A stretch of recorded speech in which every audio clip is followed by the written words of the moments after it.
जय श्री कृष्णा, राधे राधे। आप सभी भक्तों का आपके अपने YouTube चैनल श्री कृष्ण दीवानी में हार्दिक स्वागत है। पिछले अध्याय में आप सभी ने सुना था द्रौपदी के पूर्व जन्म का वृत्तांत। अब आज पौष महात्म्य के विषय में एक नई कथा राजा दृढ़धनवा के विषय में है। इस कथा का प्रारंभ कर रहे हैं, जिसे पौष माह में सुनना चाहिए। तो आइए सर्वप्रथम भगवान का स्मरण करते हुए आप सभी मेरे साथ बोलिए, ओम सूर्याय नमो नमः, ओम नमो नारायण, ओम नमो नारायण। समस्त ऋषिगण कहने लगे सूत जी से कि हे सूत जी, राजा दृढ़धनवा को पुरुषोत्तम मास के सेवन करने से राज्य, पुत्र, पौत्र और पतिव्रता स्त्री कैसे मिली? इतना ही नहीं, जो लोग योगियों के लिए भी दुर्लभ है, वह भगवान का लोक उन्हें कैसे प्राप्त हुआ? आप यह सब इतिहास विस्तार पूर्वक हमसे कहिए। ऋषियों की इस बात को सुनकर सूत जी उनसे बोले कि हे ब्राह्मणों, अब मैं आप सबसे आकाश गंगा की तरह पवित्र करने वाली सुंदर और पुरानी राजा दृढ़धनवा की कथा तुमसे कहता हूँ। हाय हाय देश का चित्रधनवा नाम से विख्यात एक राजा हुआ था।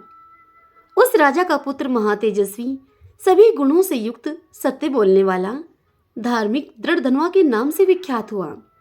वह दृढ़धनवा राजा चारों वेदों को अंगों के सहित पढ़कर, विधि पूर्वक गुरुजी की पूजा करके, उन्हें दक्षिणा देकर पिता के नगर को गया।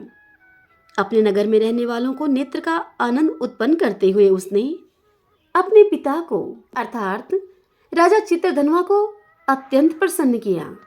अब राजा चित्रधनवा अपने मन में यह विचार करने लगे कि स्त्री, घर, पुत्र आदि को छोड़कर अब मुझको भी वन में जाकर श्री हरि का सेवन करना चाहिए, अर्थात उनकी सेवा करनी चाहिए। ऐसा मन में अपने विचार करके राजा चित्रधनवा अपने पुत्र समर्थ राजा दृढ़धनवा को समस्त राजपाट सौंपकर विरक्त होकर पुलस्त्य ऋषि के आश्रम को चले गए। वहां पुलस्त्य ऋषि के आश्रम में जाकर राजा चित्रधनवा तपस्या करने लगे। कितने ही काल तक तप करके चित्रधनवा हरि के धाम को चले गए। दृढ़धनवा ने जब अपने पिता की वैष्णवी गति को सुना, तब अपने पिता की औदरवदायक क्रिया की। फिर नगर में वह राज्य करने लगा। राजा दृढ़धनवा की गुण सुंदरी नाम की एक स्त्री थी, जिसके 4 पुत्र हुए और चारुमती नाम की एक कन्या भी उत्पन्न हुई। उस राजा दृढ़धनवा के पुत्रों का नाम इस प्रकार से है: चित्रवाक, चित्रवाहा, मणिमान और चित्रकुंडल। इन 4 नामों से राजा दृढ़धनवा के चारों पुत्र विख्यात हुए। श्री नारायण भगवान नारद मुनि से यह कथा सुनाते हुए आगे कहते हैं कि हे नारद, एक समय सोते हुए उस राजा दृढ़धनवा के मन में यह विचार उत्पन्न हुआ कि मेरा यह सब वैभव किस पुण्य के प्रभाव से मुझे मिला। न तो मैंने कोई तप किया, न मैंने कोई दान किया, न कुछ हवन किया। अपने इस भाग्य का कारण मैं किससे पूछूं? इसी विचार में राजा दृढ़धनवा की सारी रात्रि व्यतीत हो गई। प्रातः ब्रह्म मुहूर्त में उठकर यथाविधि स्नान आदि करके अब राजा दृढ़धनवा खड़ा होकर उदय होते हुए सूर्य को अर्घ्य देकर, ब्राह्मणों को दान आदि देकर और उनको नमस्कार करके अब वह राजा दृढ़धनवा घोड़े पर चढ़कर तत्काल ही शिकार के लिए वन में चला गया। वहां पर जाकर उसने शिकार किया। उसी वन में राजा दृढ़धनवा के बाण से घायल होकर एक मृग दूसरे वन में भाग गया। घायल मृग के शरीर से गिरते हुए रुधिर के निशानों से, उन खून के निशानों से राजा दृढ़धनवा भी उसके पीछे पीछे भागा। किंतु थोड़ी देर में मृग राजा की दृष्टि से अब ओझल होकर कहीं दूसरी जगह छिप गया। राजा ने प्यास से व्याकुल होकर फिरते फिरते सागर के समान एक सरोवर को वहां देखा। वहां पर तत्काल जाकर उसने पानी पिया और वहीं पर उस राजा दृढ़धनवा ने अत्यंत ही घनी छाया वाला एक वट का वृक्ष देखा। अब उन राजा ने उस वृक्ष की जटाओं से अपने घोड़े को वहां बांध दिया और स्वयं भी उस वृक्ष की घनी छाया में बैठ गया। तदंतर उस वृक्ष पर एक वाणी बोलता हुआ शुक पक्षी आया। शुक तोते को कहा जाता है। राजा को अकेला बैठा हुआ देखकर वह शुक, वह तोता बार बार एक ही श्लोक बोलता रहा। जिस पेड़ की घनी छाया के नीचे राजा बैठा हुआ था, वह शुक उसी पेड़ पर आकर बैठ गया और बार बार वह शुक एक ही वाणी बोलता रहा, एक ही श्लोक को दोहराता रहा। श्लोक कुछ इस प्रकार से है। तो पृथ्वी में अत्यंत सुख को देखकर सार वस्तु को क्यों नहीं विचारता, तो तू कैसे पार पहुंचेगा। यह वचन, यह श्लोक वह शुक बार बार बोलता रहा। उस शुक के ऐसे रहस्यपूर्ण वचनों को सुनकर वह राजा दृढ़धनवा अब सोच में पड़ गया और राजा यह सोचने लगा कि यह शुक बारंबार ऐसे वचन भला क्यों कहता है, या फिर यह शुकदेव जी हैं।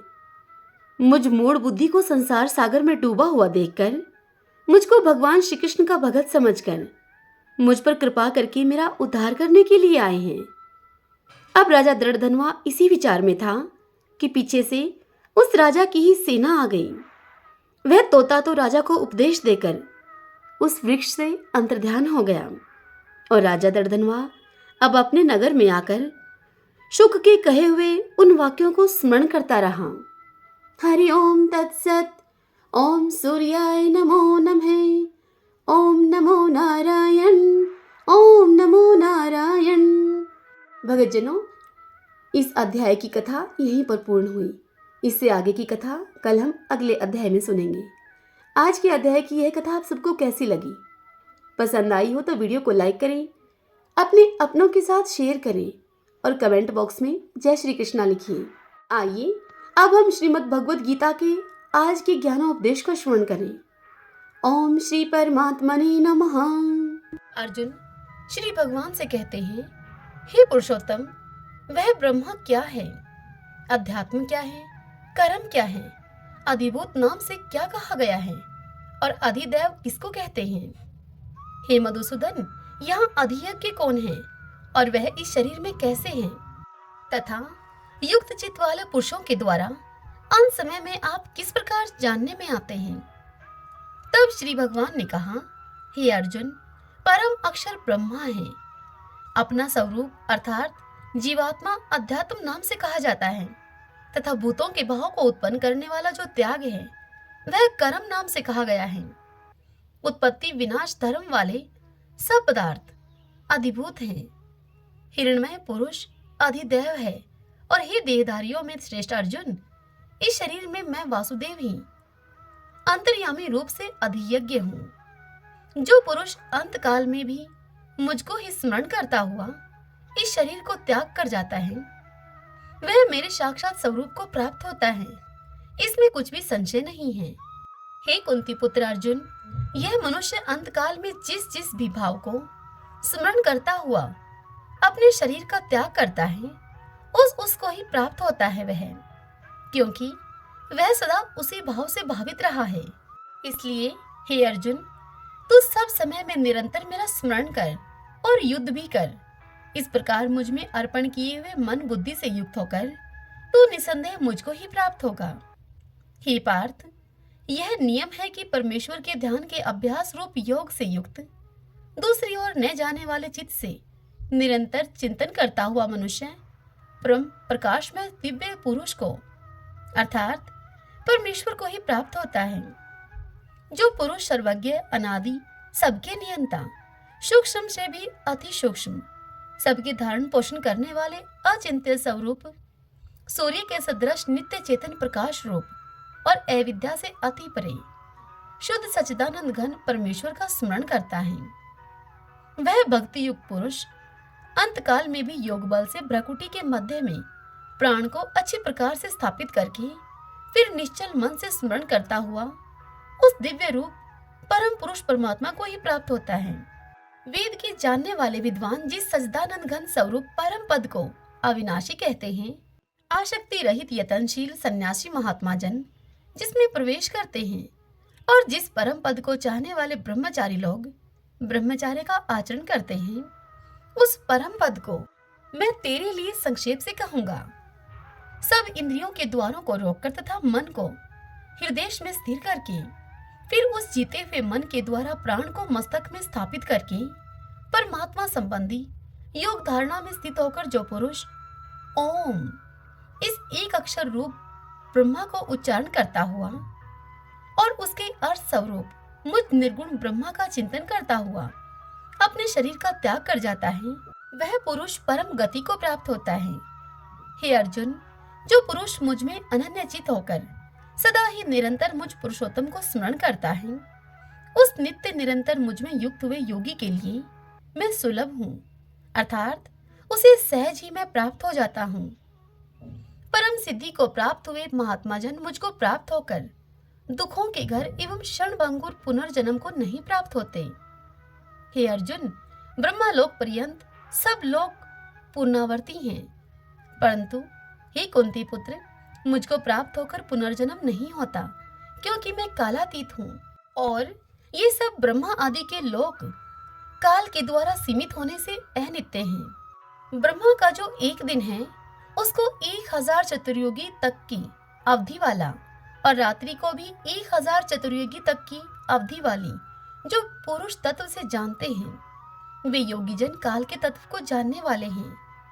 संपूर्ण चराचर भूतगण ब्रह्मा के दिन के प्रवेश काल में अव्यक्त से अर्थात ब्रह्मा के सूक्ष्म शरीर से उत्पन्न होते हैं और ब्रह्मा की रात्रि के प्रवेश काल में उस अव्यक्त नामक ब्रह्मा के सूक्ष्म शरीर में ही लीन हो जाते हैं। हे पार्थ, वही यह भूत समुदाय उत्पन्न होकर प्रकृति के वश में हुआ रात्रि के प्रवेश काल में लीन होता है और दिन के प्रवेश काल में फिर उत्पन्न होता है, उस अव्यक्त से भी अति परे। दूसरा अर्थात विलक्षण जो सनातन अव्यक्त भाव है, वह परम दिव्य पुरुष सब भूतों के नष्ट होने पर भी नष्ट नहीं होता। जो अव्यक्त अक्षर इस नाम से कहा गया है, उसी अक्षर नामक अव्यक्त भाव को परम गति कहते हैं तथा जिस सनातन अव्यक्त भाव को प्राप्त होकर मनुष्य वापस नहीं आते, वह मेरा परम धाम है। हे पार्थ, जिस परमात्मा के अंतर्गत सर्वभूत हैं और जिस सच्चिदानंद घन परमात्मा से यह समस्त जगत परिपूर्ण है, वह सनातन अव्यक्त परम पुरुष तो अनन्य भक्ति से ही प्राप्त होने योग्य है। हे अर्जुन, जिस काल में शरीर त्याग कर गए हुए योगी जन तो वापस न लौटने वाली गति को और जिस काल में गए हुए वापस लौटने वाली गति को ही प्राप्त होते हैं, उस काल को अर्थात दोनों मार्गों को मैं कहूंगा।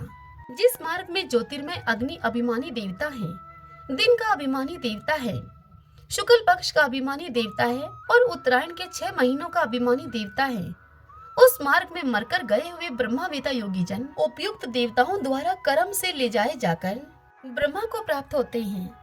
जिस मार्ग में धूमाभिमानी देवता है, रात्रि अभिमानी देवता है तथा कृष्ण पक्ष का अभिमानी देवता है और दक्षिणायन के 6 महीनों का अभिमानी देवता है, उस मार्ग में मरकर गया हुआ सकाम कर्म करने वाला योगी उपयुक्त देवताओं के द्वारा कर्म से ले गया हुआ चंद्रमा की ज्योति को प्राप्त होकर स्वर्ग में अपने शुभ कर्मों का फल भोग कर वापस आता है। क्योंकि जगत के ये 2 प्रकार के शुक्ल और कृष्ण अर्थात देवयान और पितृयान मार्ग सनातन माने गए हैं। इनमें एक के द्वारा गया हुआ वापस जिसमें नहीं लौटना पड़ता, उस परम गति को प्राप्त होता है और दूसरे के द्वारा गया हुआ फिर वापस आता है अर्थात जन्म मृत्यु को प्राप्त होता है। हे पार्थ, इस प्रकार इन दोनों मार्गों को तत्व से जानकर कोई भी योगी मोहित नहीं होता। इस कारण से हे अर्जुन, तू सब काल में समबुद्धि रूप योग से युक्त होकर अर्थात निरंतर मेरी प्राप्ति के लिए साधन करने वाला हो। योगी पुरुष इस रहस्य को तत्व से जानकर वेदों के पढ़ने में तथा यज्ञ तप और दान आदि के करने से जो पुण्य फल कहा है, उन सबको निसंदेह उल्लंघन कर जाता है और सनातन परम पद को प्राप्त होता है।